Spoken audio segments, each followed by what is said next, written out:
This is a slide series. Hi, I am Leonor Mendes. Today our slides is about vocabulary and conversation. First, let me ask you a little question here. What is your go-to method when it comes to studying vocabulary? Well, our methods can vary from one person to another, but that's not the case. The heart and soul of the issue is this. In terms of application, there are two fundamental types of vocabulary, active vocabulary and passive vocabulary.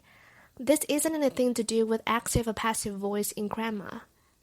It's about how you store your memory of a word for later use, and there's a large significant difference between both. For those who have no clue what they are, let me elaborate on this for a little bit.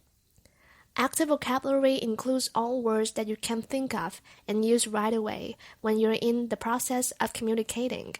Active vocabulary of a language calls for the use of the right word in the right place, the spontaneous recall of words, grammatical accuracy like the use of correct tenses, inflections, and word order. In speech, fluency and ability to reproduce correct sounds, pronunciation, intonation, rhythm, etc. What about passive vocabulary? Well, passive vocabulary calls for a recognition of vocabulary in speech or writing, an acquaintance with major grammatical items or forms, the skill of stimulating rapidly the sense of large word groups.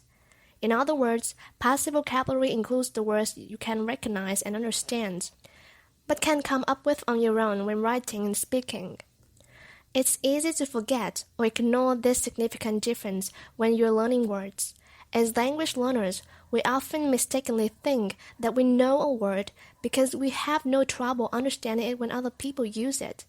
But when speaking, how often do you find yourself talking around vocabulary that you can't recall quickly enough?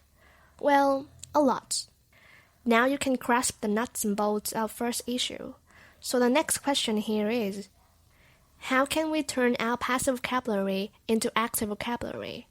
Well, today we have two useful methods for you.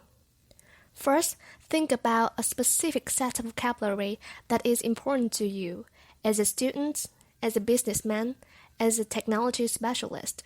Then try to ask yourself these questions. How can I use it in real-life situations? How is it related to other vocabulary? How can I replace basic or common words with these advanced phrases or idioms? Here is my own slides for you. 1 year ago, I raised my hand to answer a question posed by our lecturer in the academic listening 1 class. I answered it fairly well, and I received compliments from him, but I had no sense of satisfaction afterwards. This is because I didn't use some advanced idioms or collocations I had studied before that meant the same thing as some very basic expressions like "is a good idea" and "very angry," etc. This picture is contrary to just the other day. I started to be able to use "be in tatters" to replace "be badly damaged" just after studying the expression 1 day earlier, and now I am confident that I can use "be in tatters" if I want to. So what caused me to remember so vividly the phrase "be in tatters" and be able to use it actively? The answer lies in the fact that when I studied this phrase for the first time, I learned to connect it with other phrases and make several sentences using "be in tatters" to familiarize myself with it. Here are some sentences in my notebook. 1. The local economy has been in tatters due to ill-managed financial management. 2. His relationship with his girlfriend was in tatters, leaving him no choice but to move on with the bittersweet memories. Note that I also tried to include some words I have recently learned, like ill-managed, bittersweet, to make my sentences more diverse and reinforce my memory for those words. Throughout my learning journey, I started to encounter some excellent phrases to replace "I'm very angry," "I'm hungry" eventually. And guess what? My vocabulary is enriched step by step, bit by bit. Give these two methods a try and see how you progress down the track. I am Leonor Mendes, and this is a slide series. Stay with me. So the second matter is, how does our vocabulary affect our conversation? Do we need to equip ourselves with a strong vocabulary in order to have a successful conversation? It seems like many scholars go along with the statement.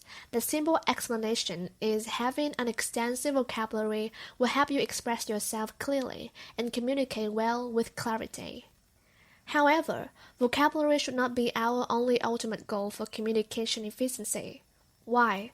Because there are other contributing factors to a meaningful conversation besides an impressive knowledge of vocabulary.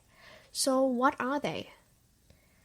According to Celeste Headlee, an American radio journalist, author, public speaker, and co-host of the weekly series Retro Report on PPS, there are 10 basic rules to have a better conversation. You can watch her full talk at tech.com. Here are her 10 rules. 1. Don't multitask. Be present in your conversation. Put your phone away when you're having a face-to-face conversation with someone. Focus on them. 2. Don't pontificate. Every one of us has something to learn from each other. 3. Use open-ended questions. Let other people describe their own feelings and experiences.